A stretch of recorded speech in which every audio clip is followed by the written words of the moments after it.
ደግሞ በሌሎች እናመካኛለን። ይያረጉብን እንዴ? እኛ በእግዚአብሔር ላይ ካደረግነው፣ እኛ በቤተ መቅደስ ላይ ከፈጸምነው፣ እኛ በሃይማኖቱ ላይ ከፈጸምነው ጉዳት በላይ ማንም አልጎዳትም። የኢትዮጵያ ቤተክርስቲያን አማኞቿ፣ አስተማሪዎቿ፣ ሰባኪዎቿ፣ ዘማሪዎቿ፣ ካህናቶቿ፣ የተወሰኑት አለቆቿ፣ መሪዎቿ የበደሏትን ያህል ማንም አይበድልም። በዚህ ዘመን ማንም ንጹህ ልማትማ እያለሙ ድሆችን ብንመግብበት እንዴት ጥሩ ነበር። አረ እንኳን ድሆችን ካህናቶቻችን ልጆቻቸው ለማኝ ሳናደርግ ብናሳደጋቸው እንዴት መልካም ነበር። የአዲስ አበባ ካህን ምንም ከነዳይ ከፍ ያለ ነው።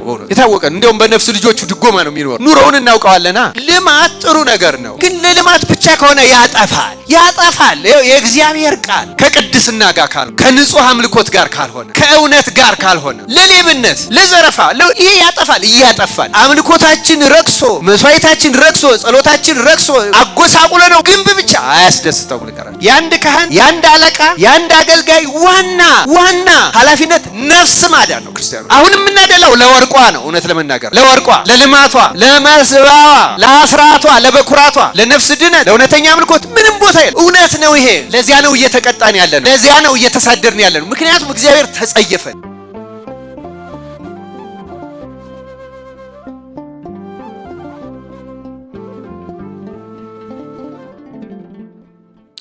ዛሬ እንደ እግዚአብሔር መልካም ፈቃድ የምንማርበት የትምህርታችን ርዕስ አምልኮታችን የሚል ነው። አምልኮታችን እንደምታውቁት አምልኮት የሚለው ቃል ባጭሩ እኛ ሰዎች እና ቅዱሳን መላእክት ከእግዚአብሔር ጋር ያለን ግንኙነት ይልቁንም ደግሞ እግዚአብሔር ወደኛ የሚያደርገው እግዚአብሔር ለኛ የሚያደርገው ነገር አለ። እንደምታውቁት ለሁሉም ፍጥረት እግዚአብሔር ፈጣሪ ነው። ለሁሉም ፍጥረት እግዚአብሔር መጋቢ ነው አይደለም? ለሁሉም ፍጥረት እግዚአብሔር ጠባቂ ነው። እነዚህ ሶስቱ ለሁሉም ፍጥረት ናቸው።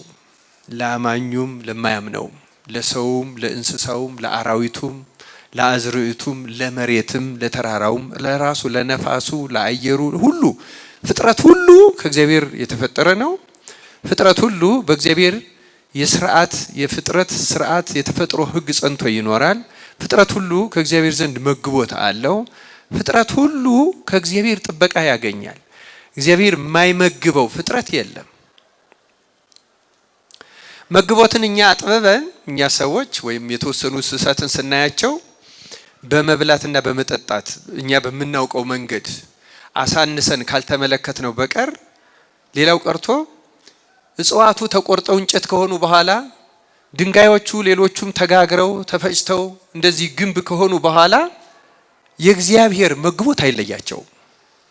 ክርስቲያኖች እንዲያውም በዚህ የሳይንስ ሰዎች የሚያነሱት አንድ ጥያቄ አለ። ለምሳሌ ለሁለት ሰከንዶች ያህል በዓለም ላይ ምንም ኦክሲጅን ባይኖር ምን ይፈጠራል ብለው ይጠይቃሉ። ምን የሚፈጠር ይመስላችኋል? ለሁለት ሰከንድ ያህል ኦክሲጅን ባይኖር ምን የሚፈጠር ይመስላችኋል? ምን ይሆናል? አው ሞት ይፈጠራል። እሺ ወንዶቹስ? አው አሁን እኛ እንዲያውም በሰውነታችን ቀድሞ ባስገባነው ኦክሲጅን በሁለት ሰከንድ ምንም ላንሆን እንችላለን። ሁለት ሰከንድ ኦክሲጅን ቢጠፋ ግን እኛ ብቻ አይደለን መጀመሪያ የሚፈርሱት እነዚህ ህንጻዎች ናቸው። አመድ ነው የሚሆኑት። መግቦቱን እንድንረዳው ነው ይሄን ያነሳው። ገብቷችኋል አይደል? ህይወት ያለው ሰው ብቻ ነው የሚጎዳ የሚመስለን። ከኛ በፊት እነዚህ የምናያቸው አሁን ይሄ ወለል ላይ እንደዚህ አምሮ የምናየው ነገር እንደዚህ ሆኖ አናገኘው። እውነት ለመናገር በህሊናችን ልናስበው፣ ልንረዳው፣ ልንገምተው ከምንችለው በላይ ነው እግዚአብሔር ለፍጥረቱ ያለው መግቦት። ክርስቲያኖች እግዚአብሔር የማይመግበው ፍጥረት የለም። መግቦቱ፣ ጥበቃው ድንቅ ነው። ድንቅ ከማለት ውጭ ምንም ልንለው አንችልም። እንደተጻፈም እግዚአብሔር ድንቅ ነው። በእውነት ድንቅ ነው። በጣም ትንሿን ነገር ነው እኛ የምናውቀው ስለ መግቦቱ፣ ስለ ጥበቃው፣ ስለ ሌላውም ነገር የምናውቀው በጣም ትንሽ ነገር ነው። እግዚአብሔር ድንቅ አምላክ ነው። ግን ከዚህ ውጪ ለፍጥረት እንደዚህ ካደረገው ከመፍጠሩ ከመመገቡ ከመጠበቁ ውጪ ለኛ በተለይ ለሰዎች ደግሞ የተደረገልን የተለየ ነገር አለ። እሱ ምንድነው? ከመመገብ ከመጠበቅ ውጪ ምን ይደረግልናል? ምን አድርጎልናል?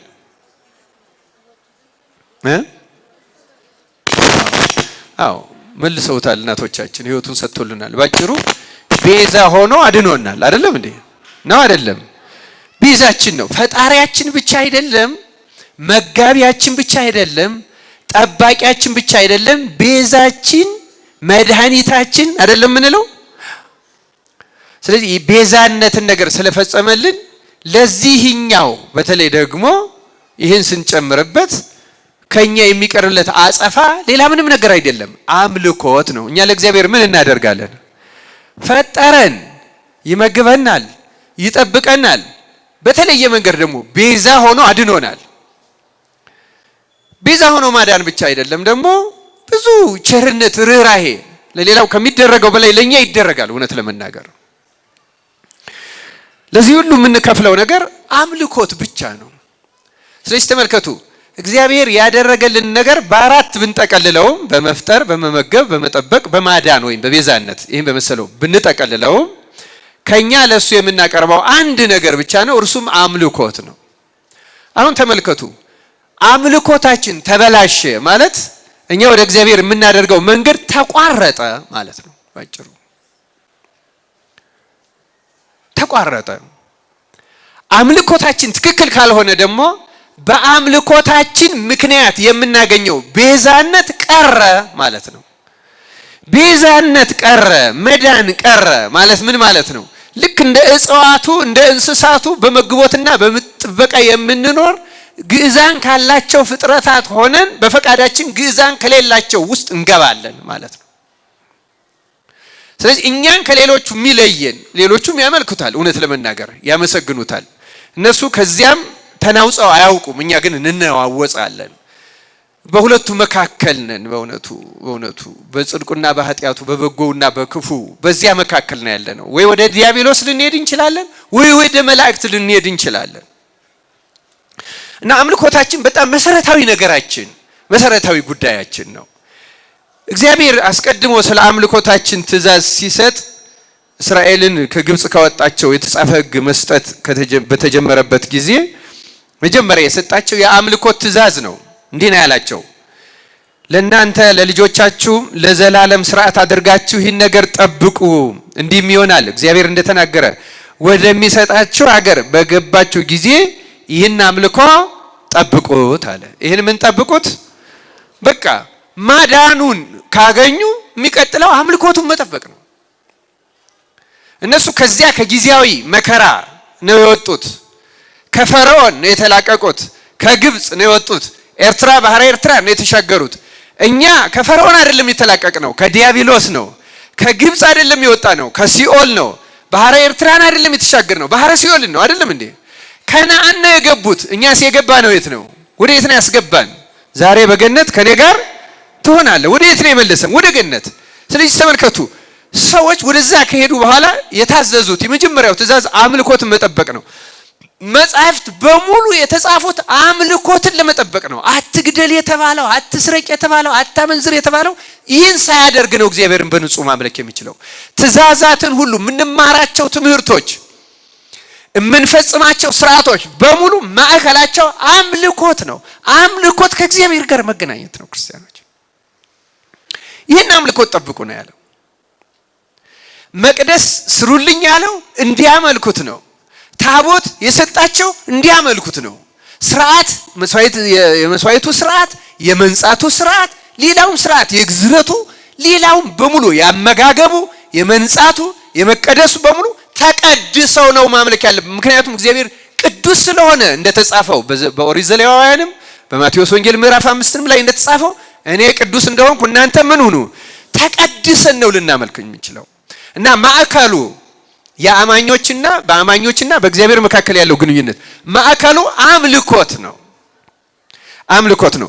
አሁን ደግሞ በዘመናችን እስራኤልን በዘመናቸው ችግር ውስጥ የከተቱት ያንን አምልኮት ነው። አምልኮቱን ችግር ውስጥ ሲከቱት እነሱ ችግር ውስጥ ይገባሉ። እኛም አሁን ችግር ውስጥ እየጣል ነው ያለነው እግዚአብሔርን ማምለክ አምልኮቱን ነው። እንዴት እንዳበላሹት እነሱ መነሻ የሚሆኑ ጥቅሶችን ላንብብላችሁና ለምንድን ነው የተበላሸባቸው የሚለውንም ትንሽ እናደርጋለን። ከዚያ በኋላ እንዴት ነው ማምለክ ያለብን የሚለውን ዳሰስ እናደርጋለን በዛሬው ትምህርታችን። እግዚአብሔር ለሁላችን ምስጢሩን ይግለጥልን። እዩ ክርስቲያኖች፣ ከዮሐንስ ወንጌል ላይ ዋና በዓላቶቻቸውን አይሁድ ሲፈጽሟቸው የነበሩትን በዓላትን በተመለከተ መድኃኒታችን ኢየሱስ ክርስቶስ ሰው ሆኖ በመጣ ጊዜ ይፈጽሟቸው ነበረ። እነዚያን የአምልኮ ስርዓቶች እስከ መጨረሻው ሰዓት ይፈጽሟቸው ነበረ። ግን ይፈጽሟቸዋል እንጂ እግዚአብሔር ደግሞ ስለነዚያ በዓላት እንዴት በምን መንገድ እንደተጻፈ እንዴት እንደተገለጹ ጥቂት ጥቅሶችን ላንብብላችሁና ወደ ኋላ ደግሞ ጥንት ሲሰጡ እንዴት ነበር የተገለጹት የሚለውን አይተን አምልኮታቸው ምንድነው የሆነው የሚለውን ለማነጻጸር ይረዳናል።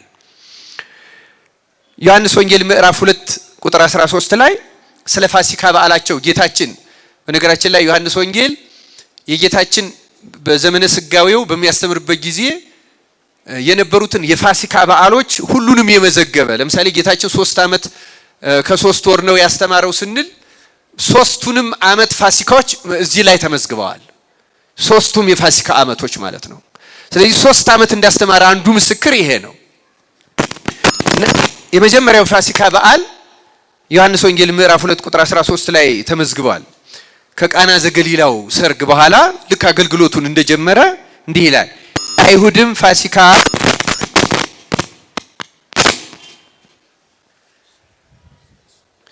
አይሁድም ፋሲካ ቀርቦ ነበር፣ ኢየሱስም ወደ ኢየሩሳሌም ወጣ ይላል። ያው ተደጋግሞ እንደምትሰሙት ኢየሩሳሌም ቤተ መቅደሱ ያለበት ስለሆነ አበይት በዓላት የሚከበሩት ቤተ መቅደሱ ባለበት ስለሆነ ሰዎች ሁሉ ከመላው እስራኤል ወደዛ ለበዓል ስለሚወጡ ጌታም በዓሉን ለማክበር ወደ የት ወጣ ማለት ነው። ጥሶት አያውቅም። ግን በዓሉ የሚለው የአይሁድን ፋሲካ ቀርቦ ነበር ይላል። የማን ፋሲካ ለመጻፍ ደጋግመን እንየው። እዚሁ ዮሐንስ ወንጌል ምዕራፍ 6 ቁጥር 4 ላይ የሌላውን ዓመት ፋሲካ እንዲህ ይላል፣ የአይሁድ በዓልም ፋሲካ ቀርቦ ነበር ይላል። ዮሐንስ 7 ላይ 2 ላይ የአይሁድም የዳስ በዓል ቀርቦ ነበር ይላል። ዮሐንስ 11:55 ላይ ደግሞ የመጨረሻው ጌታችን የሚያዝበት ወቅት የነበረውን ፋሲካ የአይሁድም ፋሲካ ቀርቦ ነበር፣ ብዙ ሰዎችም ራሳቸውን ያነጹ ዘንድ ከፋሲካ በፊት ከአገሩ ወደ ኢየሩሳሌም ወጡ ይላል። ስለ ቃሉ ሁሉ የአምላካችን የእግዚአብሔር ስሙ የተመሰገነ ይሁን። እዚህ ላይ እንደምትሰሙት በዓላቱን በተለይ የፋሲካውንም በዓል የዳሱንም በዓል የአይሁድ የፋሲካ በዓል የአይሁድ የዳስ በዓል ብሎ ይገልጻቸዋል። እንደምታውቁት በዚህ የፋሲካው በዓል ላይ እኔ ኃይለ ቃሉን ለማስታወስ ነው እንጂ በእኛ በአብይ ጾም ሳምንታት መጀመሪያ ምኩራብ በምንለው በሶስተኛው ሰንበት ላይ እና በኋላም በሆሳዕና እነዚህ ምንባባት ይነበባሉ ከነዚህ ጋር የተገናኙ እና ጌታ በቤተ መቅደሱ ዙሪያ ለፋሲካው በዓል መጥተው በጎችን የሚሸጡትን ገንዘቦችን የሚለውጡትን ሁሉ ምን አደረጋቸው ይላል። ምን አደረገ ይላል? ጅራፍ ገምዶ ገርፎ አስወጣ። የገንዘብ ለዋጮችንም ገበታ ምን አደረገው? ገለበጠው ይላል። ይነበብልናል፣ ይሰበክልናል። ግን ደግሞ የሚገርማችሁ ለምንድን ነው በቤተ መቅደሱ ዙሪያ ጌታችን እንደዚህ አድርጎ በጅራፍ እስኪገርፋቸው ገበታቸውን እስኪገለብጥ እስኪያባረራቸው ድረስ የሚያደርስ ነገር ምን ተፈጥሮ ነው? ገበያው ለምን ተፈጠረ የሚለውን ጥያቄ እዚሁ መልሼ መሄድ ፈልጋለሁ። ለምንድን ነው ያ ገበያ ከቤተ መቅደሱ ጋር የተገናኘው? የሚገርማችሁ ያ ገበያ የተፈጠረበት መሰረታዊ ምክንያት አለ። ምክንያቱም ወደ በዓላቱ ሲመጡ ለበዓላቱ የሚያስፈልገውን የመስዋዕት እንስሳ ይዘው መምጣት ይጠበቅባቸዋል። አሁን ቁጥሩን ረሳዋለሁ እንጂ ለምሳሌ በዚያ ጌታችን የሆሳዕና ዕለት ህዝቡ ብዙ ሆኖ ጨርቁን እንዳነጠፈ የምናስታውሰው ታሪክ ነው አይደለም? እጅግ ብዙ ህዝብ ነው የነበረው። ብዙ ህዝብ የሆነበት ምክንያት ለበዓሉ ስለወጣ ነው። ለበዓሉ በወጡበት የአልዓዛርን ከሙታን መነሳት ሰሙ። ያን ድንቅ አዩ። በጣም ተገረሙ። አስገራሚ ነበርም እና የህዝቡ ብዛት ተቆጥሮ አያልቅም። ዮሴፍ ወልደ ኮሪዮን እንደሚለው እና ሌሎችም እንደመዘገቡት ለምሳሌ ጌታ በዚያ በተገለጸበት በዚያ በተለይ በመጨረሻው ፋሲካ ለበዓላት የሚታረዱት እንስሳት በቁጥር በሚሊዮን የሚቆጠሩ መሰረታዊዎቹ እንኳን ከ250 ሺህ በላይ። አሁን አስቡ አዲስ አበባ ውስጥ 250 ሺህ እንስሳ የሚይዝ የከብት ገበያ አንድ ቦታ ላይ አለን ሊኖርን ይችላል። ምን ያህል ብዙ እንስሳ እንደሆነ መገመት ትችላላችሁ? ይሄ የሚያሳየን እግዚአብሔርን ያን ጊዜ እነሱ በሚያቀርቡት መስዋዕት ያመልኩ ስለነበረ ዛሬኛ የምናመልከው እርሱ ያቀረበልን መስዋዕት ነው። እርሱ ያቀረበልን ደግሞ ምኑን ነው ያቀረበልን? የራሱን ስጋ ነው አይደለም እንዴ? ምን ያህል ሸክም እንደቀረልን እንድትገነዘቡ ነው። እግዚአብሔር ለሁላችን ማስተዋሉን ያደለን። ህሊናችሁ ወደ ሌላ አይሰረቅ፣ ወደዚህ ወደ ቃል እግዚአብሔር ሆኖ አስተውሉ ክርስቲያኖች። ምን ያህል ሸክም እንደቀረልን በየበዓላቱ ቢያንስ በአመት እነዚህ አይነት 3 ትልልቅ በዓላት አሉ። ምን ያህል ከብት ልንነዳ እንችል እንደነበረ በብሉይ ኪዳን ብንሆን ምን ያህል ትልቅ ሸክም እንደነበረ አስቡት። አሁን ያን ሁሉ ከብት ከየሚመጡበት አካባቢ ነርቶ መምጣት ሁለት አስቸጋሪ ነገር አለው። አንደኛ የመጀመሪያው ጉዳይ ከብቶቹን ያደክማቸዋል። ስለዚህ ሲመጡ ለመስዋዕት ሊቀርቡ ሲደርሱ ጎስቋላ ያደርጋቸዋል። ደክመው ይደርሳሉ። የተመረጡ መስዋዕት አይሆኑም። ደስ የሚያሰኙ መስዋዕት አይሆኑም። ሁለተኛ መንገዱንም ያረዝመባቸዋል። ከብት እየነዱ መምጣትና በእግር መምጣት አንድ አይነት ነው እንዴ? አንድ አይነት አይደለም። ይሄን ችግር ለመፍታት ሲቸገሩ እግዚአብሔር አንድ ትእዛዝ ሰጣቸው። ትእዛዙን ላንብብላችሁ። እንዲህ ይላል። ኦሪት ዘዳግም ምዕራፍ 14 ቁጥር 23 ጀምሮ ተጽፏል። ሁልጊዜ አምላክን እግዚአብሔርን መፍራት ትማር ዘንድ ስሙ እንዲጠራበት በመረጠው ስፍራ በአምላክህ በእግዚአብሔር ፊት የእህልህን የወይን ጠጅህንም የዘይትህንም ማስራት የላምህንና የበግህንም በኩራት ብላ። አምላክህ እግዚአብሔር በባረከ ጊዜ መንገዱ ሩቅ ቢሆን አለ። ስሙ መንገዱ ሩቅ ቢሆን አምላክህም እግዚአብሔር ስሙን ያኖርበት ዘንድ የመረጠው ስፍራ ቢርቅብህ ይህን ወደዚያ ለመሸከም ባትችል ትሸጠዋለህ። አየህ ሩቅ ከሆነብህ ምን ታደርገዋለህ አለ? ትሸጠዋለህ። የዋጋውንም ገንዘብ በእጅ ይዘህ አምላክህ እግዚአብሔር ወደ መረጠው ስፍራ ትሄዳለህ። በዚያም በገንዘቡ ሰውነትህ የፈለገውን በሬ ወይም በግ ወይም የወይን ጠጅ ወይም ብርቱ መጠጥ ሰውነትም የሚሻው ሁሉ ትገዛለህ። በዚያም በአምላክህ በእግዚአብሔር ፊት ትበላዋለህ፣ አንተና ቤተሰብህም ደስ ይላቸዋል ይላል። ስለ ቃሉ የእግዚአብሔር ስሙ የተመሰገነ ይሁን። ስለዚህ ይህንን እንዲያደርጉ ትእዛዝ የሰጠው ማን ነው? እግዚአብሔር። ምክንያቱም መንገዱ ራቀ። መንዳት አይችሉም፣ መሸከም አይችሉም። የሚሸከሙትንም መሸከም ይከብዳቸዋል፣ የሚነዱትንም ደግሞ ይሄ ችግር ያመጣባቸዋል። ያ ገበያ የተፈጠረ በዚህ ምክንያት ነው። ሰው ሁሉ ከተወለደበት አካባቢ ለመስዋዕት ያዘጋጀውን ይሸጥና እዚህ እግዚአብሔር ባዘዘው ትእዛዝ መሰረት በዚያው ዋጋ እኩያውን ገዝቶ መስዋዕቱን ያቀርባል። የፋሲካው ትበላዋለህ የሚለው የፋሲካው መስዋዕት የሚበላ ስለሆነ የኃጢአት መስዋዕት አይበላም። በነገራችን ላይ አሁን በሚሊየን የሚቀርበው መስዋዕት የኃጢአት መስዋዕቱ ነው። የኃጢአት መስዋዕቶቹን ባቀራረባቸው ካየናቸው በሁለት ልንከፍላቸው እንችላለን። የሚበላ የመስዋዕት አይነት አለ፣ የማይበላው እሳት ነው የሚበላው። እሳት የሚበላው ኃጢአት እሳት ሲሆን ስለምታቃጥል ስለኛ ፈንታ እንስሳው ስለሚቃጠል ነው።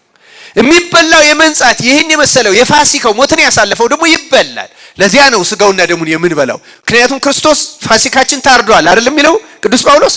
የፋሲካው መስዋዕት የሚበላ ነው። ለዚያ ነው የምንበላው። አስቀድሞ የፋሲካውን እንዲበላ የሚያደረገው ክርስቶስ የሚበላ መስዋዕት ሆኖ የሚመጣ ስለሆነ ነው። ይህ ስርዓት የተሰራው በዚህ ነው። ስለዚህ ሰዎቹ የፋሲካው መስዋዕት ብቻ አይደለም የኃጢአቱን መስዋዕት ይሸጡታል። ሲመጡ እዚህ ይገዛሉ። ይገዙና ይሰዋል። የሚቃጠለው የኃጢአት መስዋዕት ይሰዋል፣ የሚበላው የፋሲካው መስዋዕት ይበላል። ስርዓታቸው ተመልከቱ። ያ በዓል እንኳን የገበያው እንኳን ከመቅደሱ ዙሪያ የተፈጠረበት ምክንያት አምልኮቱ ንጹህ ለማድረግ ነበረ። የነሱን ሸክም ለማቅለል ነበረ። መከራቸውን ለማቃለል ነበረ። ረጅም መንገድ እንዳይሸከሙ፣ ረጅም መንገድ እንስሳ እንዳይነዱ፣ እንዳያደክሙትም እንዳይደክሙም እግዚአብሔር ለነሱ ጥቅም የሰራውን በኋላ ለሌላ ጥቅም ማዋል ጀመሩ። አያችሁ፣ ዓላማው ተቀየረ። መስዋዕቱን ለማንጻት መሆኑ የሰዎችን ድካም ለማቅለል መሆኑ ተረሳና ሌላ ስጋዊ ጥቅም ከዚያ ማግኘት ተፈለገ። አሁን አስተውሉ ክርስቲያኖች፣ እግዚአብሔር ለምን እንደሚቀየም ተመልከቱ። ያ ትእዛዝ ይሄን ያነሳሁት ለምንድን ነው? ገባይተኞችን ገልብጦ ያወጣቸው ገበያውን በእነሱ ፈቃድ መስርተውት አልነበረም። ገበያው የተፈጠረው በሱ ትእዛዝ ነበረ። አሁን ግን ገበያ ካለ ሌባም አለ፣ ገበያ ካለ አጭበርባሪ አለ። ይሄን የመርካቶ ሰው ያውቀዋል አይደለም እንዴ? ታውቃላችሁ አታውቁም? ጫካው አይደለም በጃንሆይ ጊዜ አንድ ሌባ ያለውን አልሰማችሁ? ሁለቴ ተይዞ ሶስተኛ ከባድ ቅጣት ሊቀጣ ሲል አንድ ጊዜ ብቻ ይማሩኝ እዚያ በኋላ ሰው የማይገዙት ሀገር ሄዳለሁ አላሉ። የት ነው እኔ የማልገዛው ሲባል መርካቶ። ማን ይገኛል ሌባው ብሏል ይባላል። ጫካ ገባለሁ አለ ይባላል። ጫካ እንደው ራቅ ያለ ጫካ ሰው የት መርካቶ። ምክንያቱም ይመቻል፣ ብዙ ሰው ያለበት ገበያ ለሌባ ይመቻል አይደለም እንዴ? ይመቻል፣ ለመደበቅ ይመቻል። ይታወቃል እኮ የክፍለ ሀገርም ሌባ መጥቶ የሚደበቀው እንደ አዲስ አበባ ያለው ጫካ ነው። አሁን የት ጫካ ይደበቃል? አሁን እኮ ጫካ ማለት ከተማ ነው። እና ተመልከቱ፣ ከዚህ ጋር ተያይዞ ነው ማጭበርበሩ የመጣው። ደግሞ በዚያ ያሉት ህጉን ስርዓቱን የሚያስፈጽሙት በዚያ ዘመን የነበሩት የብሉይ ኪዳን ካህናት ይልቁንም ጸሐፍትና ፈሪሳውያን ያ ለሌላ የስጋ ጥቅም ማዋል ጀመሩ። ይሄን ነው እግዚአብሔርን ያስከፋው። አምልኮትን ከንግድ ጋር ማገናኘት፣ አምልኮትን ከሌላ ጋር ማገናኘት። ተመልከቱ፣ ለመልካም ነገር የተፈጠረውን ለስጋ ጥቅም ለሌላ ነገር ማዋል እግዚአብሔርን ያሳዘነው መሰረታዊ ነገር ይሄ ነው። ምንም ማረው ለዚህ ነው ክርስቲያኖች። አሁን የኛ አምልኮት ምን እየሆነ ነው? ምን እያደረግን ነው? ለዛውም በአዲስ ኪዳን ክርስቶስ በደሙ ባነጻት፣ በቀደሳት፣ ባከበራት፣ በለያት ቤተክርስቲያን ውስጥና ዙሪያዋ ከስርዓተ አምልኮታችን ጋር ተገናኙ። ምን እያደረግን ነው ያለ ነው? እንዴት ነው የምንፈጽመው? ምክንያቱም አምልኮት ተቋረጠ ሁሉ ስለምንፈጽመው ስለምናደርገው። ምክንያቱም አሁን እኛ የሚያታልለናል። ንግሶች ሲደረጉ ደማቅ ናቸው አይደለም እንዴ?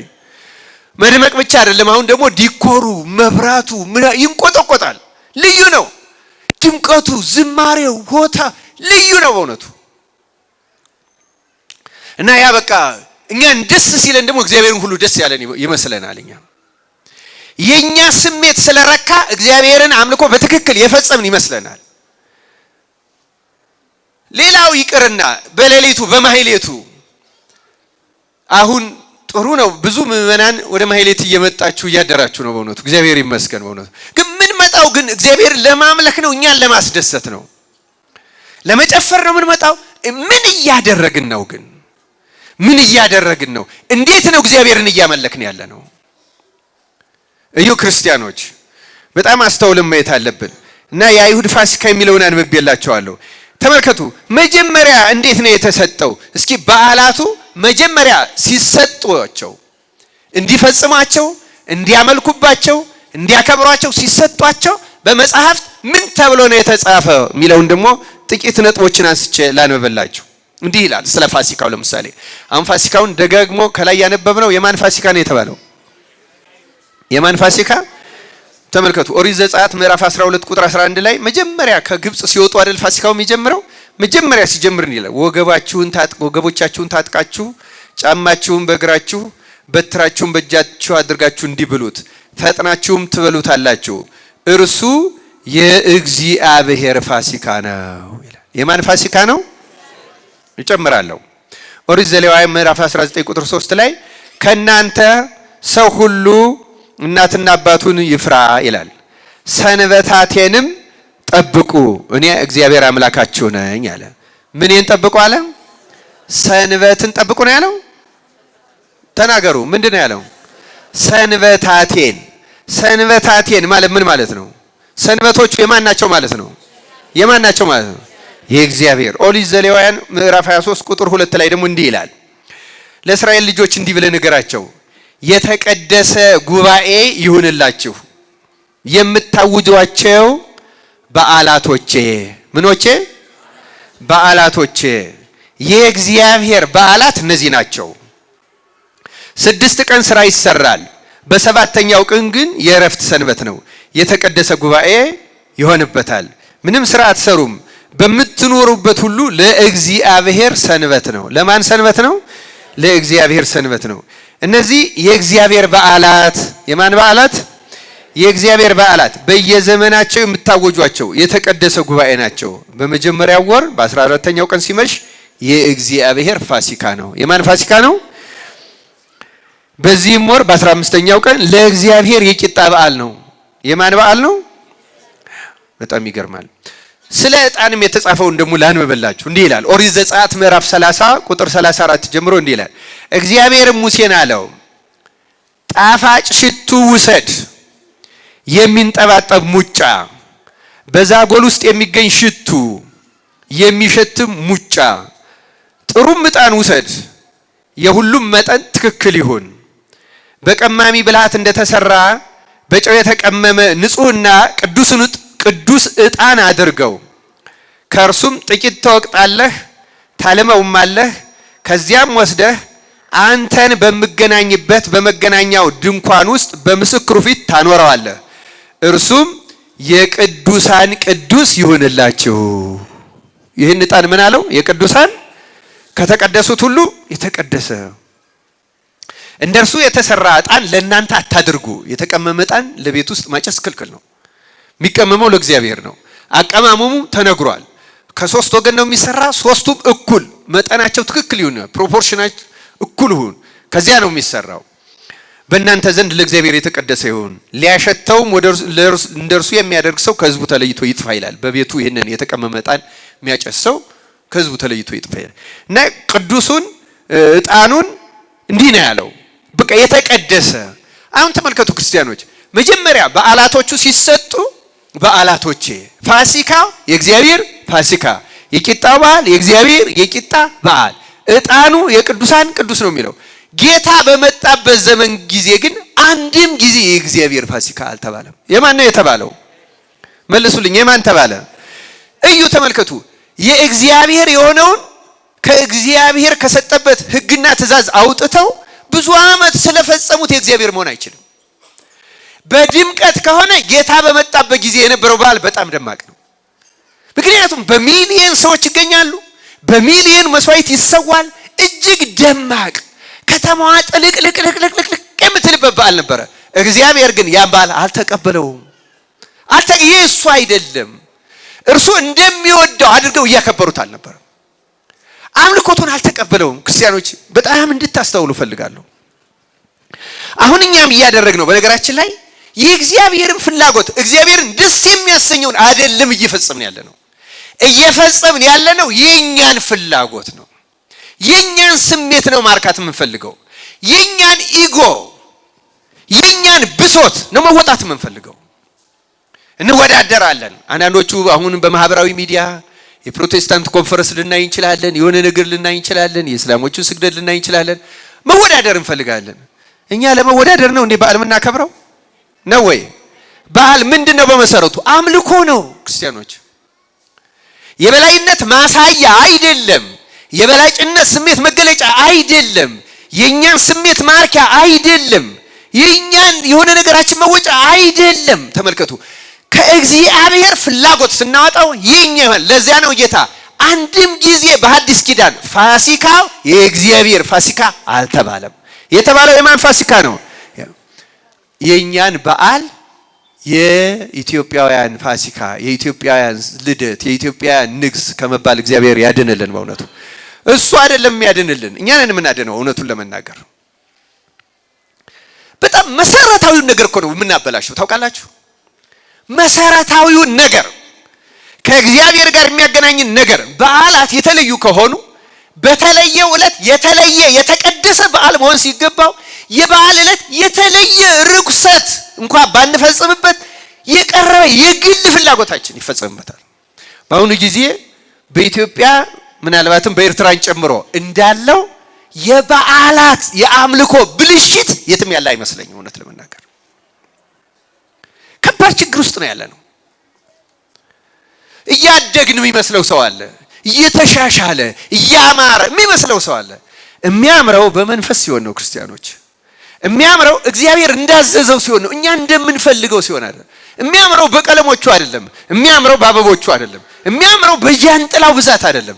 የሚያምረው በመዝሙሩ ድምቀት አይደለም። ክርስቲያኖች የሚያምነው በአምላኪዎቹ ንጽህና፣ ለእግዚአብሔር በምንሰጠው ክብር፣ ውስጣዊ ክብር፣ በልቡና መሻት፣ እሱን የማግኘት ጥማት፣ ከክርስቱ ጋር የመዋሃድ ጥማትና ረሃብ፣ ክርስቶስን የማግኘት በዚያ ነው በዓሉ እውነተኛ በዓል የሚሆነው። ክርስቲያኖች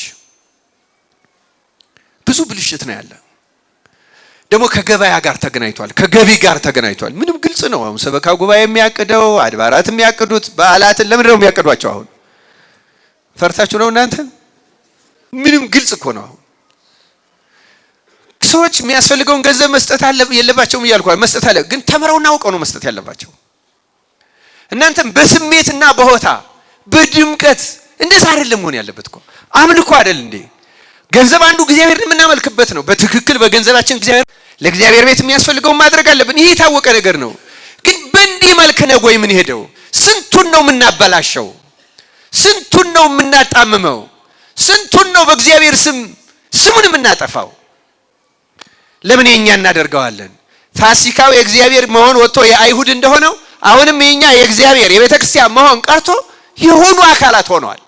እውነት ለመናገር የሆነ ፍላጎት ነው የሚጠበቅበት አሁን ያለው አምልኮ ክርስቲያኖች። እግዚአብሔር አምላክ ለሁላችን ማስተዋሉን ያድለን። እስቲ ተመልከቱ፣ ሲሰጥ ምን ተብሎ እንደተሰጠ አንብቤላችኋለሁ። በኋላ ሰዎቹ ሲበላሹ ደግሞ ምን ተብሎ እንደተገለጹ እነዚህ በዓላት ጥቂት ጥቅሶችን ደግሞ ልጨምራችሁ እና መልእክታችን እያጠቃለልን እንሄዳለን። እንዲህ ይላል። ለምሳሌ ትንቢተ ኢሳይያስ ምዕራፍ 1 ቁጥር 13 ጀምሮ ተመልከቱ። ዕጣኑ ይበላሻል አይበላሽም እኮ ዕጣኑ ያው ነው። ሰዎቹ ግን ይለወጣሉ አይለወጡም? ዋናው ሰዎቹ ነን። እንዲህ ይላል፣ ምናምንቴውን ቁርባን ጨምራችሁ አታምጡ፣ ዕጣን በእኔ ዘንድ አጸያፊ ነው። አያችሁ ምን እንደሚል? ዕጣን ከላይ ምንድን ነው ያለ? የቅዱሳን ቅዱስ ይሁንላችሁ አለን አይደለም እንዴ? አሁን ደግሞ ሰዎቹን ሲጠላቸው የሚያቀርቡትን ነገር ሲጸየፈው ዕጣን በእኔ ዘንድ ምንድን ነው አለ? አጸያፊ ነው። በጣም ይገርማል። እንዲህ ይላል፣ መባቻችሁንና ሰንበታችሁን በጉባኤ መሰብሰባችሁን አልወድም ይላል። እላይ ለዛ ነው እያሰመርኩ ያነበብኩላችሁ። እላይ ሰንበታችሁን ነው ያለው። ከላይ ሳነብላችሁ መጀመሪያ ሲሰጥ ሰንበታቶቼ አይደለም ያለው? በዓላቶቻችሁን ብሏል አላለም? ምንድን ነው ያለው? በዓላቶቼ። አሁን ሰዎቹን ሲጸየፋቸው ምን አለ? ሰንበታችሁን። አሁን አያችሁ፣ በዓሉን የራሳቸው ፍላጎት መፈጸሚያ ያደረጉት። አከባበሩ የሰዎችን ፍላጎት ማርኪያ ሲሆን እግዚአብሔር በዓላታችሁ፣ ሰንበታችሁ፣ መባቻችሁ ሁሉንም እጸየፈዋለሁ። በጣም ይገርማል። እንደሱ ብቻ አይደለም የሚለው፣ እንዲያውም የተቀደሰውንም ጉባኤ አልታገስም። አያችሁ፣ የተቀደሰ ጉባኤ ይሁንላችሁ ያለው እሱ ነው። ተሰብሰቡ ያለው እሱ ነው። በአንድነት አክብሩ ያለው ነው። ግን አልታገሰውም። ለምን? እግዚአብሔርን በሚያስደስተው መንገድ እየተፈጸመ አይደለም። ሰዎች ራሳቸውን በሚያስደስታቸው መንገድ ነው እየፈጸሙት ያለው። ቁጥር 14 ላይ እንዲያውም ምን ይላል?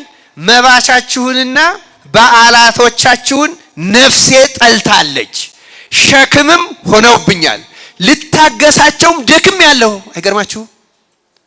በዓልን ያስጀመረው እግዚአብሔር ነው። አምልኮውን ያስጀመረው እግዚአብሔር ነው። ስርዓቱን የሰጠው እሱ ነው። ተሰብሰቡ ያለው እሱ ነው። አሁን ግን አስጠልቶኛል፣ ልታገሰው አልችልም፣ ደክም ያለው። እግዚአብሔር የሚደክም አምላክ ነው እንዴ? ምን ያህል አማራሪ አድርገውት ይሆን እንደዚህ ያላቸው? እኛስ አሁን ምን ያህል እያስመረር ነው ይሆን? በንግስ ስም ያሁን እኮ በአንድ አጥቢያ ታቦት ለምን እንደሚደረብ የታወቀ ነገር ነው። የታወቀ ነው። ሌላው ቀርቶ ህዝቡም ስላልተማረ ስላላስተማር ነው። እዚህ እኮ ወረድ ስንል ከተክለ ሃይማኖት ብቻ ያለው አጥቢያ ማን ነው የሚባለው? ማን? ሚካኤል። ለምንድን ነው ጎላ የተባለ? መጀመሪያ ቤተክርስቲያኑ ሲተከል የመንፈስ ቅዱስ ነበረ። ሰው ደግሞ የሚያውቀው ሚካኤልን ነው፣ መንፈስ ቅዱስ ነው ያውቀው። ስለዚህ ሚካኤል መጣ። ሚካኤል ጎላ አይደለም እንዴ? ጎላ አልጎላም? አዎ ጎላ እና ተተወ። እንደዚህ የተገለበጡ አሉ። አሁን ቅድስት ማርያም እንጦንስ ነበር ስትጀመር። ቅድስተ ቅዱሳን ማርያም ስትጀመር መጀመሪያ እንጦንስ ናት። አሁን እንጦንስ እስከ ቅርብ ጊዜ ራሱ በዓሉ ይከበር። አሁን ጭራሽ በዓሉ ሁሉ ተትቷል፣ ቁመቱ ሁሉ ቀርቷል፣ ምንም ዝክሩ ጠፍቷል። ምክንያቱም ገንዘብ የማያስገኝ አይፈልግም። የሚደረቡት እነማን ናቸው? በጣም ይገርማል። ይሄ የሚያመጣው ሰበካ ጉባኤው ወይም ደብሩን እንዲያ የሚያደርገው ህዝቡ ጭምር ነው። ህዝቡ ስላልተማረ ነው። ተያይዘን ነው የምንጠየቀው በነገራችን ላይ። ምክንያቱም መሪው አሁን ገንዘብ ነው። መሪው የማንኛው ነገር መሪ ጥቅምና ገንዘብ ነው በእውነቱ። አሁን አርሴማ ለምንድን ነው የተፈለገችው? 1700 ዓመት የኖረች ሰማዕት ናት አይደለም እንዴ? በሆነ ምክንያት መታወቅ ስትጀምር ደግሞ ደብሩ ሁሉ አርሴማ አርሴማ አርሴማ። አሁን ምልጃዋ ዛሬ ተገልጦ ነው እንዴ? እዩት። ምንን መሰረት አድርገን ነው? ለምንድን ነው ዛሬ ይህን ማነሳው? ለምሳሌ ዛሬ በዓሉ የማን በዓል ነው? ዓመት በዓሉ የማን ነው? የማን? የራጉኤል። የዓመት በዓሉ የማን ነው? ለምሳሌ የኤልያስ ነው አይደለም? አዲስ አበባ ውስጥ ኤልያስ ስንት ቦታ ነው ያለው? የት ነው ያለው? እንጦጦ ምን ሆኖ ነው ያለው? ተደርቦ አይደለም ያለው? በጣም ይገርማል እኮ መሰረታዊ። አሁን አብርሃም፣ ይስሐቅ፣ ያዕቆብን ያህል አርስተ አበው በጣም ብዙ ሰማዕታት ደግሞ በአዲስ ኪዳን ዋጋቸው ከፍ ያለ ነው በእውነቱ። ምክንያቱም በሌሎቹ ምልጃ የማይሰረይ ኃጢአትን ክርስቶስ በሰማዕታት ይቅር ይላል። ምክንያቱም ሰማዕታት ስለ ክርስቶስ ደም ያፈሰሱ ናቸው። ከየትኛውም ቅድሚያ ከመቤታችን ቀጥሎ ከሰው ወገን እንደ ሰማዕታት ምልጃቸው ፈጣን የለም። መርቆሬዎስን ያህል ሰማዕት በግድ አሁን በዚህ በደብረ ሲና ምክንያት ብሎ በግድ እዚህ አዲስ አበባ እንደ ግድ እየገባ ነው። በጣም ይገርማል እኮ ምክንያቱም መሰረት የምናደርገው ጉዳይ ሌላ ስለሆነ እግዚአብሔር ለሁላችን ማስተዋሉን ያደለን ክርስቲያኖች። ለዚህ ነው አሁን እኛ ትኩረታችን ሌላ ሲሆን እግዚአብሔር በዓላቶቻችሁ ሰንበታ ልሸከማቸው ከብዶኛል ይላል እግዚአብሔር። ቆመን እኮ መመርመር አለብን ክርስቲያኖች። ቆም ብለን መቼ ነው የምንጀምረው? ምንም እኮ አሁን እንደውም ወደፊት የሚመራን የእግዚአብሔር ቃል አይሆንም። ማርኬቲንግ ነው ሊመራን የሚችለው። እውነት ለመናገር በቤተ ክርስቲያን ራሱ እንዴት ነው ሰውን የምንስበው የሚለው ራሱ ከዚህ ከሶሻል ሚዲያ ፕሮሞሽኑ ጀምሮ። ምክንያቱም ሰውን በአምልኮ መሳብ እየቆመ ነው። የምንስበው በሌላ ፍላጎት ነው። ሌላው ቀርቶ እንደ ፕሮቴስታንቶቹ አሁን በሰባኪው ይሳባል ሰው በሆኑ ሰዎች ነው። ሰው በእግዚአብሔር መሳብ እያቆመ ነው። እውነት ለመናገር ሰው በእግዚአብሔር መሳብ በንጹህ አምልኮ መሳብ እያቆምን ነው። አደገኛ መንገድ ላይ ነው ያለነው። እና እንደዛ ሆኖ የተሰበሰቡ ምንስ ያህል ብንሰበሰብ እግዚአብሔር ማርኬቲንግ እኮ አይደለም የሚፈልገው።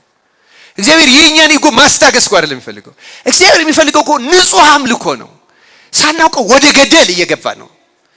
የሚያስቀረውም የለ። በነገራችን ላይ እንደተባለው አንድ እጅ የተከለውን 50 ሊቅ አይነቅለውም። ምንም በአንድ ወቅት የተጨመረ መጥፎ ነገር ምዕመኑ ራሱ ላያስቀረው ይችላል። እርግጥ ትምህርቱ ስለሌለ ነው። እግዚአብሔር ደግሞ እንደዚህ ነው የሚለን፣ ልሸከማችሁ ከብዳችሁኛል። በእውነት እግዚአብሔር በቸርነቱ ይቅር ይበላል።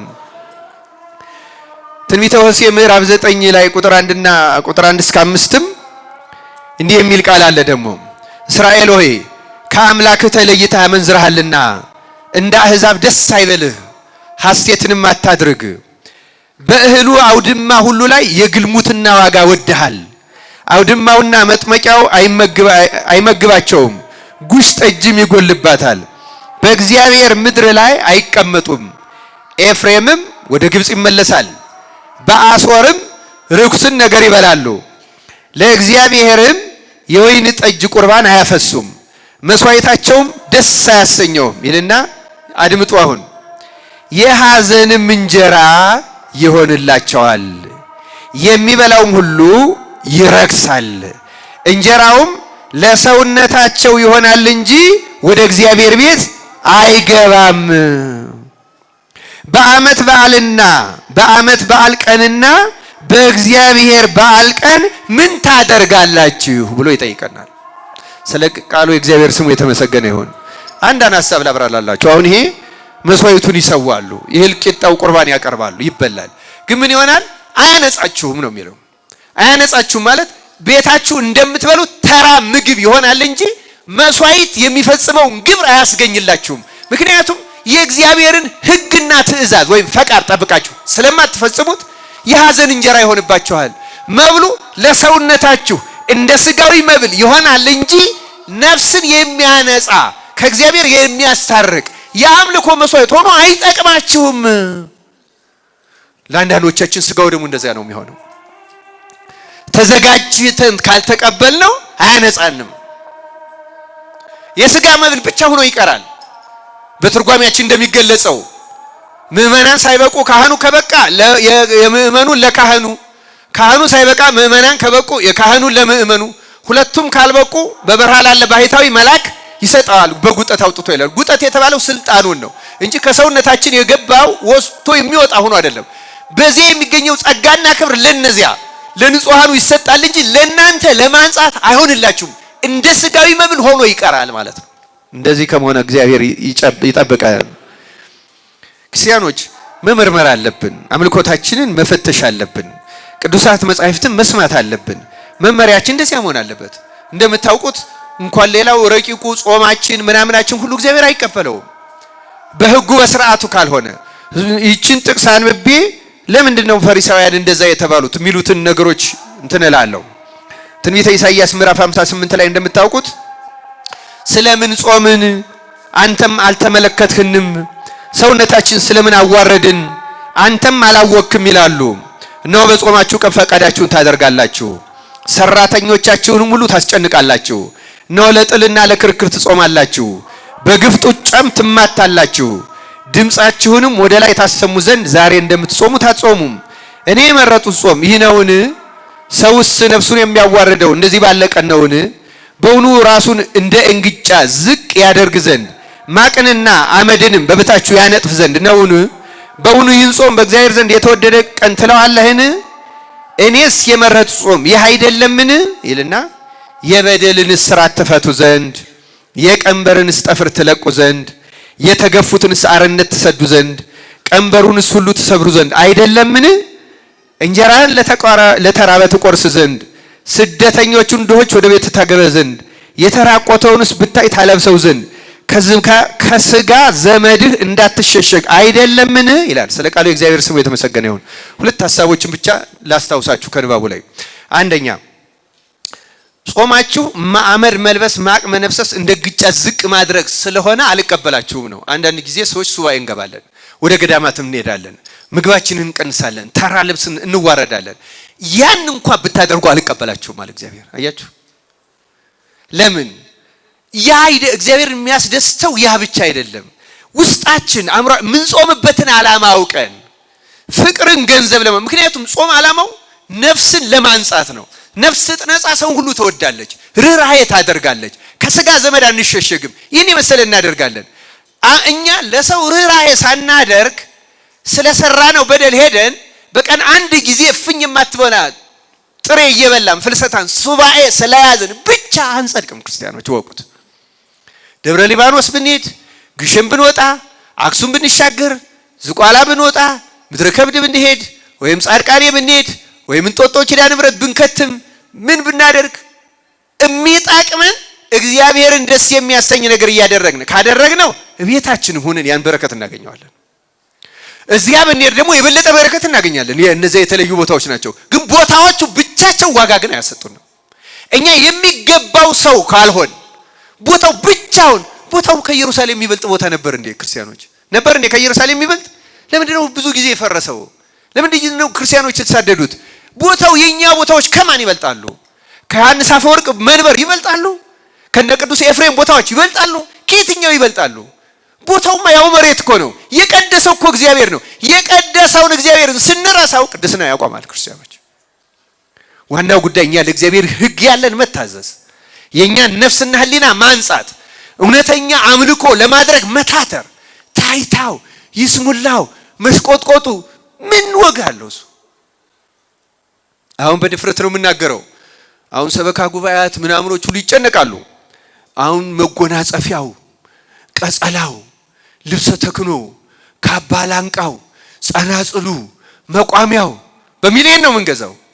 አንድ የነፍስ ዝግጅት በሌለበት ማለት ነው። እንዴ እግዚአብሔር እኮ በቁሳቁስ አይደለልም። የግሪክን ውድ ልብስ ስላመጣን ሙካሽ ስለደረደርን ጽድቅ ሊሆን አይሆንም፣ አይሆንም። መቋሚያው የቀንድ የብር የወርቅ ስለሆነ አይሆንም። ብር ወርቅ ለእግዚአብሔር ብርቁ ነው እንዴ? የሰውን አምረት እንደዛ ነው እንዴ? እግዚአብሔር አምልኮታችን እየተበላሸ ነው። ክርስቲያኖች እየተበላሸ ነው። እውነት ለመናገር የእግዚአብሔር ከመሆን አውጥተነዋል፣ የሰዎች ሆኗል። የኛ ፍላጎት ማሟያ፣ ቅድም እንዳልኩት የንግድ መሰማሪያ ሆኗል። እውነት ለመናገር የሚናገረውም የለም። የፈሪሳውያን ችግራቸው ምንድነው? ለዚህ ሁሉ በዓላቱን የእግዚአብሔር የሚባል አስወጥተው የአይሁድ ያስባሉት የነሱ ያሰኛቸው ምንድነው የሚለው ሁለት ነጥቦች ላንጣ። መዘምራንም የመጡ ሰዓት ደርሳል ለማለት ይመስለኛል። ባጭሩ ለማጠቃለል ሞክራለሁ። ሶስት ነጥቦችን ነው ማለት ነው። አንደኛ እንዴት ነው የምናመልከው የሚለው ማንሳት። ችግሩን ካላነሳ ነው ወደ እውነተኛው ነገር አንሻገርም። አንደኛው የፈሪሳውያን ችግር በልማድ መጓዝ ነው። በምን መጓዝ አልኳችሁ? ልማድ አሁን ለነሱ በጣም ከባድ ነበር እውነት ለመናገር። እኛ እዚያ ደረጃ ላይ የደረስን ይመስለኛል። ልማድን እየተከታተል ካላነጻ ነው ልማድ ይሆናል። አሁን ሌላው ቀርቶ በግል ጸሎታችን እንኳን ልማዱን ላናቆመው እንችላለን። አንዳንድ ሰው ኪዳኑን በልማድ ያደርገዋል፣ ላያቆም ይችላል። አታቆሙት፣ አሁንም ችግር የለም። ጸሎቱን የማታውን የቤታችንም የግል ልናደርገው እንችላለን። ግን የልማድ ሲሆን ትኩስ መሆኑ ስሜት ያለው ከእግዚአብሔር ጋር መገናኘት መነጋገር የሚያስችል መሆኑ እየቀረ እየተባረደ ይመጣል። በእውነቱ ልማድ በጣም አደገኛ ነገር ነው። በእውነቱ ደስ ለልማድ አንድ ሁለት ጥቅስ ማንበብ እችላለሁ። የሐዋርያት ሥራ ምዕራፍ 26 ቁጥር 5 ላይ እንደው ነጋ ለማድረግ ነው። ሊመሰክሩ የወዱ እንደሆነ በአምልኳችን ከሁሉ ይልቅ ሕግን በመጠንቀቅ እንደሚተጋ ወገን ፈሪሳዊ ሆኜ እንደኖርኩ ከጥንት ጀምረው አውቀውኛልና ይላል ቅዱስ ጳውሎስ። ይሄ እንግዲህ እነሱ የሚጠነቀቁበት የልማድ ጥንቃቄ አለ። በቃ ፈሪሳዊ ይሄ እንዲህ እንዳይሆን ከዚህ እንዲህ እንዳይል ይሄ እንዲህ እንዳይል። አሁን የኛ መመን እንደዚያ ነው። እዚህ ላይ አይቆምም፣ እዚህ ላይ አይቀመጥም፣ እንደዚህ ነው። ዝም ብለን ፈሪሳውያን የሚመስል ብዙ ጠባይ ነው ያለን። ዝም ብለን ሰው ሁሉ መተቸት ነው። አረ እንደዚህ ወረ እንደዛ። ነፍሳችን ከእግዚአብሔር ጋር ምንም ግንኙነት የላትም። በቃ ፕሮሲጀር ፕሮቶኮል ምናምን ላይ ነው ያለ ነው። እኛ አእምሮአችን በሙሉ የተያዘው። ሁለተኛ ነገሥት 17 ላይ እግዚአብሔርንም ሲፈሩ ከመካከላቸው እንደፈለሱት እንደ አሕዛብ ልማድ አምላካቸውን ያመልኩ ነበር። እንደማን ልማድ? እንደ አሕዛብ ልማድ፣ በልማድ እየፈጸሙ ማለት ነው። እና እንደ እስከ ዛሬ ድረስ እንደቀደመው ልማድ ያደርጋሉ። እግዚአብሔርንም አይፈሩም። እግዚአብሔርም እስራኤል ብሎ የጠራውን የያዕቆብ ልጆች እንዳዘዛቸው ሥርዓትና ፍርድ፣ ሕግና ትእዛዝ አያደርጉም ይላል። እንደ ሥርዓት እንደ ፍርዱ ሳይሆኑ እንደ ልማዱ ነው የሚያደርጉት። መሰረታዊ ችግራቸው ይሄን ነው። እና ቅዱስ ጳውሎስ በቆሮንቶስ መልእክቱም ላይ እንዲህ ያለ ልማድ የለንም ይላል። ልማድ በእውነቱ አስቸጋሪ ነገር ነው። ክርስቲያኖች እንግዲህ ቆሮንቶስ ምዕራፍ 11 ላይ ይሄ ጠጉርን ስለማስረዘም ይሄን ልማድ እንዳልሆነ ይናገራል። በእውነቱ ይሄ በልማድ መጓዝ ራሱን የቻለ ሰፊ ትምህርትም ሊፈልግ ይችላል፣ ጊዜም ይፈልጋል። አሁን ግን መሰረታዊ ነገሩ ልማድ ማቆም። ክርስቲያኖች ከልማድ እንውጣ እና ደግሞ ይሄን ስንማር ሰይጣን ምን ያደርገናል መሰላችሁ? አይ እንደዚህ እኮ ተብለን ነበር እና አለቃው ሰበካ ጉባኤው ቄሶቹ እንዲያደርጉ ብለን ደግሞ ተች ብቻ ያደርገናል ሰይጣን። እግዚአብሔር ከዚህ በሽታ ይጠብቃችሁ። እናንተ ራሳችሁን ነፃ አውጡ ክርስቲያኖች። እኛ ራሳችን ነፃ እናውጣ። ትችቱን ተውት። እየተማርን ስንሄድ ሁሉ እየተስተካከለ እኮ ይሄዳል። እኛ ለስሜት ለምሳሌ ለሌላው ነገር ተገዢ ካልሆን እኮ ይቀየራል። ሌላው ሁሉ ተገዶ ይቀየራል እኮ። ሁለተኛውና መሰረታዊ ችግራቸው የፈሪሳውያን ማገላበጥ፣ ትርጉሙን ያገላብጠው ነው የሚወስዱት። አንድ ጥቅስ አንብቤ ይህንን አልፈዋለሁ። በእውነቱ ማቴዎስ ወንጌል ላይ ምዕራፍ 23 ላይ ፈሪሳውያን በገሰጸበት አንቀጽ ላይ ቁጥር 16 ጀምሮ እንዲህ የሚል ቃል ተጽፏል። እናንተ ይላል ማንም በቤተ መቅደስ የሚምል ምንም የለበትም፣ ማንም በቤተ መቅደስ ወርቅ የሚምል ግን በመሐላው ይያዛል የምትሉ እውሮች መሪዎች ወዮላችሁ። እናንተ ደንቆሮችና እውሮች ማናቸው ይበልጣል? ወርቁ ነውን ወይስ ወርቁን የቀደሰው ቤተ መቅደስ? ደግማችሁም ማንም በመሰዊያው የሚምል ምንም የለበትም፣ ማንም በላዩ ባለው መባ የሚምል ግን በመሐላው ይያዛል ትላላችሁ። እናንተ ደንቆሮችና እውሮች ማናቸው ይበልጣል? መባው ነውን ወይስ መባውን የሚቀድሰው መሰዊያው? እንግዲህ በመሰዊያው የሚምለው በእርሱና በእርሱ ላይ ባለው ሁሉ ይምላል፣ በቤተ መቅደስም የሚለው በእርሱና በእርሱ በሚኖረው ይምላል ይላል። ስለ ቃሉ የእግዚአብሔር ስሙ የተመሰገነ ይሁን። አሁን እነሱ አገላበጡት። ከቤተ መቅደሱ ይልቅ ቤተ መቅደሱ ውስጥ ያለውን ወርቅ አስበለጡት። ይሄ ከወርቁና ከቤተ መቅደሱ ለወርቁ ክብደት መስጠት የማን ስሜት ይመስላችኋል? የምን ስሜት ይመስላችኋል? ለማን የማድላት ነው? ቤተ መቅደሱን ነው እግዚአብሔር የሚያድርበት? ወርቁን ነው እግዚአብሔር የሚያድርበት? አያችሁ፣ ማንም በቤተ መቅደሱ ቢምል ምንም ችግር ምንም አቅለው ነው የሚያዩት። መሰዊያውን መባውን ግን ይላሉ መባዋም ጣጣ አላታ፣ ወደ ገንዘብነት አላት። አያችሁ፣ ህሊናቸው ለገንዘብ ቅርብ ከሆነው ጋር ቅርብ ነው በእውነቱ። አሁን እኛም በቤተ ክርስቲያናችን ለምሳሌ ልማት በጣም ጥሩ ነገር ነው። ግን ልማት የትኛው ነው ልማት? እውነተኛው ልማት መጠየቅ እኮ አለብን እውነቱን ለመናገር። ገንዘብ የሚያስገኝ ነገር ማንኛውንም ያስቀይራል። አሁን በቤተ ክርስቲያናችን እና ዜናዎቻችን አሁን በእኛ ራሱ በቤተ ክርስቲያናችን በመገናኛ ብዙሃናችን የልማት አርበኛው ምስጋናው ራሱ እንዴ የልማት አርበኛ አልኮ ለመሆን ብዙ ኮርፖሬሽኖችና ድርጅቶች አሉ በአገሪቱ። በእውነቱ ያንድ ካህን ያንድ አለቃ ያንድ አገልጋይ ዋና ኃላፊነት ነፍስ ማዳን ነው። ክርስቲያኖች አገላብጠናል። አሁን በቤተ ክርስቲያናችን ያልተገላበጠ ነገር የለም። አሁን የምናደላው ለወርቋ ነው። እውነት ለመናገር ለወርቋ፣ ለልማቷ፣ ለመስባዋ፣ ለአስራቷ፣ ለበኩራቷ፣ ለነፍስ ድነት፣ ለእውነተኛ አምልኮት ምንም ቦታ የለው። እውነት ነው ይሄ። ለዚያ ነው እየተቀጣን ያለ ነው። ለዚያ ነው እየተሳደርን ያለ ነው። ምክንያቱም እግዚአብሔር ተጸየፈን፣ ከበደው፣ እያስጠነቀቀን ነው፣ እየነገረን ነው፣ እየተናቅን ነው፣ ለምንድን ነው የምንናቀው? እግዚአብሔር ስለተለየን ሐሳባችን እርሱ የማንንም ሕሊና አይገዛም። የተዋረደ ነው። ተራ ነገር ምድራዊ ነው። ሐሳባችን ሁሉ ተራ ነው። ተዋርደናል። እውነቱን ለመናገር ደግሞ በሌሎች እናመካኛለን። እንዲህ ያረጉብን እንዴ! እኛ በእግዚአብሔር ላይ ካደረግነው፣ እኛ በቤተ መቅደስ ላይ ከፈጸምነው፣ እኛ በሃይማኖቱ ላይ ከፈጸምነው ጉዳት በላይ ማንም አልጎዳትም። የኢትዮጵያ ቤተ ክርስቲያን ማንም አማኞቿ፣ አስተማሪዎቿ፣ ሰባኪዎቿ፣ ዘማሪዎቿ፣ ካህናቶቿ፣ የተወሰኑት አለቆቿ፣ መሪዎቿ የበደሏትን ያህል ማንም አይበድልም በዚህ ዘመን። ማንም ይሄን በድፍረት መናገር ሁሉንም አይወክልም፣ ግን ማንም የለም። የተገላበጠ ነገር ነው ያለው። ስለዚህ እግዚአብሔር ይጸየፈናል፣ አሳልፎ ይሰጠናል። ሁሉንም አሳልፎ መስጠቱ ብዙ ንጹሃን ምእመናንም ንጹሃን ካህናትም አሉ። እውነት ለመናገር መምህራን መነኮሳት አሉ ንጹሃን፣ ምንም አልጠፋም። በእነሱ አሁንም ጨርሶ ይማረን። ክርስቲያኖች እንደ አሁን ልማት መጥፎ ሊመስላችሁ ይችላል። አንድ ታሪክ ልንገራችሁ፣ ግን ትኩረቱ ለሱ ሲሆን በግብጾች ታሪክ ነው ያነበብኩት። ግብጽ አባ መቃርስ የታወቀ ነው። ትልቅ አባት ነው አይደለም? ትልቅ ጻድቅ ነው። እና አባ መቃርስ ገዳም ብዙ ቃል ኪዳን ገብቶለታል እግዚአብሔር። እና በአንድ ወቅት ግን መነኮሳቱ ትኩረታቸው ልማት ሆነ። ልማትም ያለሙት ለምቾት ነው ደግሞ። እና ለጸሎት ቸልተኛ በተባረደ ስሜት የሌሊቱን ጸሎትም ያው ሲነጋ ይደርሳል፣ የት እንሄዳለን እዚሁ ነው የምንወለው ብለው ሲነጋጋ ነው የሚያደርጉት። ተውት ይላል። እና በጣም የሚገርም ነው። የሰማዕታቱን ቅድምም ስለነገርኳችሁ ቅድሚያ እንዴት እንደሚሰጠው እና ጌታ በሰማይ ላሉ ቅዱሳን በተለይ ከዚያ ገዳም ጋር ለተገናኙት ገለጸላቸው እና አጠፋዋለሁ አለው ጌታ። በሁለት ምክንያት ነው የወቀሳቸው ገዳማቱን። አንደኛ ልማትና ምቾት ይወዳሉ፣ ሁለተኛ ለጸሎት አይተጉም። ለጸሎት አይተጉም፣ ለልማትና ለምቾት ግን ጎበዞች ናቸው። ስለዚህ ገዳሙን አጠፋዋለሁ አለ ይላል።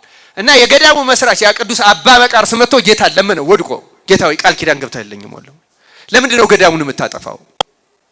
ማር ይቅር በል ስለገባህልኝ ቃል ኪዳን፣ በዚያ ስለወጡት ቅዱሳን ስለ ብዙዎቹ ብለህ ማር ይቅር በል አለው ይላል። ቃል ኪዳን የገባውልህ ልጆችህም በሕግና በስርዓት ቢሄዱ ነው። አሁን ግን በሕግ በስርዓት ቃል ኪዳን የሚሰራው ሕግ ስራ ለሚጠብቅ ነው ክርስቲያኖች። አሁን እነሱ ከስርዓት ወጥተዋል፣ ስለዚህ አጠፋቸዋለሁ አለው ይላል። አባ መቃርስን ያህል ጻድቅ በኋላ 49ኙ ሰማዕታት በእኛ 40 ተሳቱ ለባሳያነ መስቀል የምንላቸው አሉ። እነዚህ ምንድናቸው? አባ ዮሐንስ የሚባል በጣም ትልቅ የዚያ ገዳም አበምኔት ባንድ ወቅት ነበረ። እና በርበሮች የሚባሉ ታውቃላችሁ? በእንግሊዘኛ በርበር ነው የሚባሉ። በርበር ማለት ሰሜን አፍሪካ አሁን ሊቢያ አካባቢ ያለ አካባቢ ነው። ከዚያ የሚነሱ የጎሳ ሽፍቶች ናቸው። ምንም ለሰው ደንታ የላቸውም። ይሄዱና ገለው አርደው ዘርፈው የሚሄዱ ናቸው። እና እየሄዱ ገዳማቱን የግብጽ ገዳማትን እንደዚህ ይገሏቸዋል። እና በግብጽ ምን አለ አሁንም ግብጽን ስትጎበኙ ታዩታላችሁ። አይዟችሁ ትምህርቴን እያጠቃለልኩ ነው። አርዝም ያለው አይደለም አውቃለሁ፣ ግን ብዙ ቀን ሰንብቼ ስለመጣው ትንሽ ደቂቃ ትታገሱኛላችሁ። ልጨርሰው አልጨርሰው ፈቅዳችኋል? አዎ በጣም የመሸበት ሰው ይሄድ። በእውነቱ መቼስ እንዴት እናደርጋለን? የአሁኑን ዘመን ማምሽቶ መግባትም እናውቀዋለን። የፈተና ዘመን ነው። እግዚአብሔር ሰላሙን ያንጽናለን። እና ምን አላቸው አሁን ግብጽ ስትሄዱ የመጠበቂያ ግንብ የሚባል የመጠበቂያ ግንብ ማለት እነዚህ በርበሮች ሲመጡ ገብተው የሚድኑበት። እንዴት ነው የሚገቡበት መሰላችሁ? ሁለት ግንብ ጎንና ለጎን ይሰራል። አንድ ግንብ ልክ በ2 ሜትር ርቀት ግንቡን አድርገው አንድ ግንብ ወደዚያ ይሰራል፣ አንድ ግንብ እዚህ ይሰራል። እዛኛው የሚሰራው ግንብ ምንም ከስር መግቢያ የለውም። ከላይ ፎቅ አለው፣ ደርብ አለው። ወደዚያ የሚገባው ግን በዚህኛው ፎቅ ይመጣና ሁለት ፎቆች የሚገናኙበት ድልድዮች ኮሪደሮች አይታችሁ ታውቃላችሁ አይደል?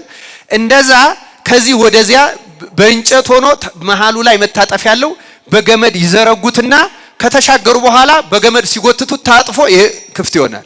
ስለዚህ ወደዚያ ግንብ መውጫ የለውም፣ አይገቡም። መዳኛው ይሄ ነው። አሁንም እዛ አባ መቃርስ ገዳም ይሄ ግንብ እኔም በአይኔ አይቼዋለሁ አለ። አሁንም መጠበቂያ ግንቡ ማለት የድሮ እዛ ገብተው ብቻ ነው የሚድኑ፣ እየመጡ ያርዷቸዋል። አንድ አይተርፍም። አባ ዮሐንስ የበቃ ስለነበረ በርበሮች እየመጡ እንደሆነ ተገለጸለት። ከመንፈስ ቅዱስ ሲገለጽለት እንዲህ አለ፣ በርበሮች ገዳሙን ሊዘርፉና እኛን ሊገሉ እየመጡ ነው። የፈራ ወደ መጠበቂያ ግንቡ ይግባ፣ ያልፈራ ግን ሰማዕትነትን የሚወድ ከኔ ጋር ይቁም አለ። ልክ ይሄን ሲል አብዛኛው መነኮሳት ወደ መጠበቂያ ግንቡ ገቡ። ከሱ ውጭ 48 መነኮሳት ከሱ ጋር ቀሩ። 49 ሆኑ ማለት ነው ከሱ ጋር። 49ኙ ቆመው ነው የጠበቋቸው። እንደመጡ አረዷቸው። ስለ ክርስቶስ ብለው ደማቸውን አፈሰሱ። እናም ገዳሙን አጠፋዋለሁ ሲል አባ ዮሐንስ ይሄንን እንዲህ ያደረገው ያ ቅዱስ መጣና ጌታ ስር ሰግዶ ጌታ ሆይ አንተ ስለኛ ደምህን አፍስሃል፣ በድለንሃል፣ አምልኮታችን አስላስደስትህም፣ መነኮሳቱ አምንቶ በምቾት በልማት ሰበብ አሳዝነውሃል። ግን አንተ ለኛ ደምህን እንዳፈሰስ እኛም 49 ሆነን በአንተ ስም ደማችን አፍስሰናልና ስለፈሰሰው ደም ብለ ማራቸው ብለው ለመኑት ይላል። አባ መቃርስን እምቢ ያለውን ለ49 ሰማዕታት ይቅር አለና ገዳሙ ሳይጠፋ ቀረ ይላል። እኛንም በእነዚህ ሰማዕታት ይቅር ይበለ። ይሁ ክርስቲያኖች ልማት ጥሩ ነገር ነው፣ ግን ለልማት ብቻ ከሆነ ያጠፋል። የእግዚአብሔር ቃል ነው። ክርስቲያኖች ከቅድስና ጋር ካልሆነ፣ ከንጹህ አምልኮት ጋር ካልሆነ፣ ከእውነት ጋር ካልሆነ፣ ለሌብነት ለዘረፋ ይሄ ያጠፋል። እያጠፋንም ነው። እና የልማት ተቃዋሚ ላለመባል እየተባለም ዝም ይባላል። ልማቱን አይደለም የምንቃወመው፣ ከልማቱ ጀርባ ያለው መጥፎ ሐሳብ ነው የምንቃወመው። ንጹህ ከሆነ እግዚአብሔርም እኮ አይከፋም። ንጹህ ልማት እግዚአብሔርም አይጠላም። ንጹህ ልማትማ እያለሙ ድሆችን ብንመግብበት እንዴት ጥሩ ነበረ። አረ እንኳን ድሆችን ካህናቶቻችን ልጆቻቸው ለማኝ ሳናደርግ ብናሳደጋቸው እንዴት መልካም ነበረ። በእውነት ምንም የታወቀ ነገር እኮ ነው። የአዲስ አበባ ካህን ምንም ከነዳይ ከፍ ያለ ነው በእውነቱ የታወቀ። እንደውም በነፍስ ልጆቹ ድጎማ ነው የሚኖረው። ኑሮውን እናውቀዋለን። አሰራር እየዘረጋን ተገቢ ቤት እያደረግን ከኪራይ ቤት ምልልስ ማኔጅ በደንብ እያደረግን ልጆቻቸው በአግባቡ እንዲያደርግ አድርጎ በንጽህና እንዲያገለግሉ ብናደርጋቸው እኛም እንጠቀማለን፣ እነሱም ይጠቀማሉ። በዚህ እግዚአብሔር ደስ ነው የሚለው በእውነቱ። በዚህ ሰበብ ግን የተወሰኑ ወንበዴዎች መጠቀም አይወደው እግዚአብሔር። አምልኮታችን ረክሶ፣ መስዋዕታችን ረክሶ፣ ጸሎታችን ረክሶ አጎሳቁለ ነው ግንብ ብቻ አያስደስተውም። ልንገራችሁ፣ እግዚአብሔር አምላክ ከዚህ በሽታ ይፈውሰን። እንግዲህ እንዴት ነው ታዲያ ማምለክ ያለብን የሚለው ትንሽ ደቂቃ ስለሚወስድ እዚህ ላይ አቆመዋለሁ። እግዚአብሔር ንጹህ አምልኮት እንድፈጽም በቸርነቱ ይርዳን።